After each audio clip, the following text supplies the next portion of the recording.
Hello guys, എല്ലാവർക്കും സുഖമല്ലേ? എന്തുണ്ട് വിശേഷം?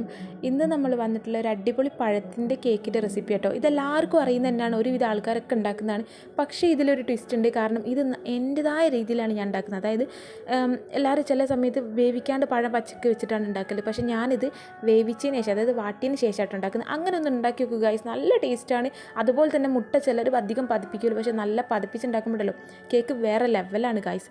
അതുപോലെ ഫുൾ വീഡിയോ നമ്മുടെ ചാനലുണ്ടാവും, എല്ലാവരും ഒന്ന് കയറി കാണണം കേട്ടോ. പിന്നെ അതുപോലെ ഇതുവരെ തന്ന സപ്പോർട്ടിനൊക്കെ താങ്ക് യു സോ മച്ച്. ഇനിയും ഇവിടെ അങ്ങോട്ട് സപ്പോർട്ട് ചെയ്യുമെന്ന് വിചാരിക്കുന്നു. അതുപോലെ തന്നെ ഉണ്ടല്ലോ, ബാക്കിൽ ചിലപ്പോൾ നല്ലൊരു സ്മൂത്തായിട്ടുള്ള പാട്ട് കേൾക്കട്ടോ. വേറെ ഒന്നുമല്ല, ഞങ്ങളെ വീടിൻ്റെ അടുത്തുള്ള ഇച്ചായനുണ്ടല്ലോ, നല്ല എന്താ പറയുക, നല്ല അടിപൊളിയായിട്ട് പാട്ട് പാടും. ആൾ ഞായറാഴ്ച എന്ന് പറഞ്ഞ ദിവസത്തിൽ ആളുടെ ദിവസം കേട്ടോ. അപ്പം നേരെ നമുക്ക് വീഡിയോയിലേക്ക് പോയാലോ. പഴം ഇതുപോലെ മൂന്നാളിനെടുത്തിട്ട് നമ്മൾ ഒരു പാനിൽ നെയ്യ് ഒഴിച്ചതിന് ശേഷം കൊത്തി അരിഞ്ഞിട്ട് കൊടുക്കുന്നുണ്ട് കേട്ടോ. എന്നിട്ട് ഇത് നന്നായിട്ടൊന്ന് വാടി വരണം. നന്നായിട്ട് പറഞ്ഞാൽ ജസ്റ്റ് ഒന്ന് വെന്ത് വന്നാൽ മതി. ഇനി നമ്മളിതിലേക്ക് ആവശ്യത്തിനുള്ള ഒരു 5 കോഴിമുട്ട പൊട്ടിച്ച് ബൗളിലേക്ക് ഇട്ട് കൊടുത്തിട്ടുണ്ട്. അതുപോലെ തന്നെ നല്ല ഫൈനായിട്ട് പൊടിച്ച ഏലക്കായൻ്റെ പൊടിയും അതുപോലെ തന്നെ 2-3-4 ടേബിൾ സ്പൂണോളം പഞ്ചസാര ഇട്ട് കൊടുക്കുന്നുണ്ട് കേട്ടോ. ഇനി ഇത് നന്നായിട്ടൊന്ന് ബ്ലെൻഡ് ചെയ്തെടുക്കണം. ഇതില്ലേ നന്നായിട്ട് എന്താ പറയുക, ഈ കോഴിമുട്ടൻ്റെ ഈ ഇടയിലൊരു ഇതുണ്ടാവില്ലേ, അതില്ലാത്ത രീതിയിൽ ഒന്ന് അടിച്ചെടുക്കുക കേട്ടോ. ഇതിലും ഒന്നും കൂടി ബെറ്ററായി അടിച്ചെടുത്താൽ നിങ്ങൾക്ക് ഒന്നും കൂടി നന്നായിട്ട് കിട്ടും.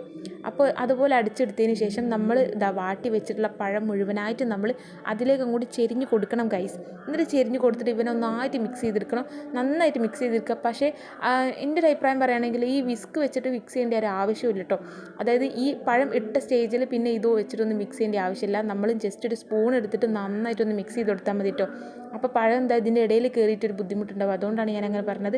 ഇനി ഇതുപോലെ ഒരു പാൻ എടുത്തിട്ട് അതിലേക്ക് ആവശ്യത്തിന് ലേശം നെയ്യും ഓയിലും ഒക്കെ ഒഴിച്ചെടുത്തിട്ടുണ്ട് കേട്ടോ. എൻ്റെ ഒരു ബെറ്റർ ആയിട്ടുള്ളൊരു അഭിപ്രായം പറയുകയാണെങ്കിൽ ഓയിലിനെക്കാട്ടി നല്ലത് എപ്പോഴും നെയ്യ് കേട്ടോ. നെയ്യ് നമ്മുടെ ആരോഗ്യത്തിന് നല്ലതാണ്. ഇപ്പോൾ ഓയിലിൽ എന്തൊക്കെയോ കംപ്ലൈൻ്റ് ഒക്കെ കേൾക്കുന്നുണ്ടല്ലോ, അതുകൊണ്ട് കേട്ടോ പറഞ്ഞത്. അപ്പോൾ നേരെ നമ്മളിതുപോലെ കഥ വിട്ടിട്ട് കാര്യത്തിലേക്ക് കിടക്കാം. ബാറ്ററി ഇതിലേക്ക് ഒഴിച്ചെടുത്തിട്ടുണ്ട് കേട്ടോ. നെയ്യ് ഇട്ടിട്ട് നല്ലോണം ജെല്ലാക്കി വെച്ചതിലേക്ക് നന്നായിട്ട് ബാറ്ററി ഒഴിച്ചെടുത്തിട്ടുണ്ട്. ഇനി ബാറ്ററി ഒഴിച്ചു കൊടുത്തതിന് ശേഷം ഇതുപോലെ പഴം എല്ലാ ഭാഗത്തേക്കും ആയി കിടക്കുന്ന രീതിയിലൊന്ന് ഉടച്ച് മാറ്റി കൊടുക്കട്ടോ. അതായത് കുത്തി ഉടയ്ക്കാനല്ല പറഞ്ഞത്, പഴം ഇങ്ങനെ കട്ട പിടിച്ചിട്ട് എല്ലായിടത്തും കെട്ടി കിടക്കുന്നുണ്ടാവില്ലേ, നമ്മൾ ഒഴിക്കുമ്പോൾ ആ ഒരു ബാറിൽ കിടക്കുമല്ലോ, അപ്പോൾ അതൊന്ന് ജസ്റ്റ് ലെവലാക്കി എടുത്താൽ മതി, അത്രയേ ഉള്ളൂ. അതാണ് ഞാൻ ഉദ്ദേശിച്ചത്. ഇനി ഇതിലേക്ക് വേറൊരു പാനിൽ അണ്ടിയും അതുപോലെ തന്നെ ബദാമും പിന്നെ എന്താ പറയുക, അല്ലറ ചില്ലറ സാധനങ്ങൾ വറുത്തെടുത്തത് നമ്മൾ അതിലേക്ക് ഒഴിച്ചു കൊടുക്കുന്നുണ്ട്. പിന്നെ ഇതിൻ്റെ മുകളിലൊരു ഭംഗിക്ക് വേണ്ടിയിട്ട് എന്താ പറയുക, നമ്മളെ കസ്കസ് ഉണ്ടല്ലോ, കസ്കസ് ഇട്ട് കൊടുക്കുന്നുണ്ട്. ഭംഗിക്ക് നല്ലൊരു ടേസ്റ്റ് കടിക്കാൻ വേണ്ടിയിട്ട് ഇട്ട് കൊടുക്കുന്ന കേട്ടോ. അതുപോലെ വിതറി കൊടുക്കുന്നുണ്ട് കേട്ടോ ഇതിൻ്റെ മുകളിൽ. അത് പറഞ്ഞാൽ മുകൾ ഭാഗം ഒന്ന് ഉറച്ചതിന് ശേഷം മാത്രമാണ്, ഒന്ന് കുക്കായതിന് ശേഷമാണ് നമ്മൾ ഇട്ട് കൊടുക്കുന്നത് കേട്ടോ. പക്ഷേ ഇതിന് വേണ്ടിയിട്ട് നിങ്ങളിൽ കസ്കസ് ഇല്ലെങ്കിൽ റവ ഇട്ടെടുത്താലും മതി.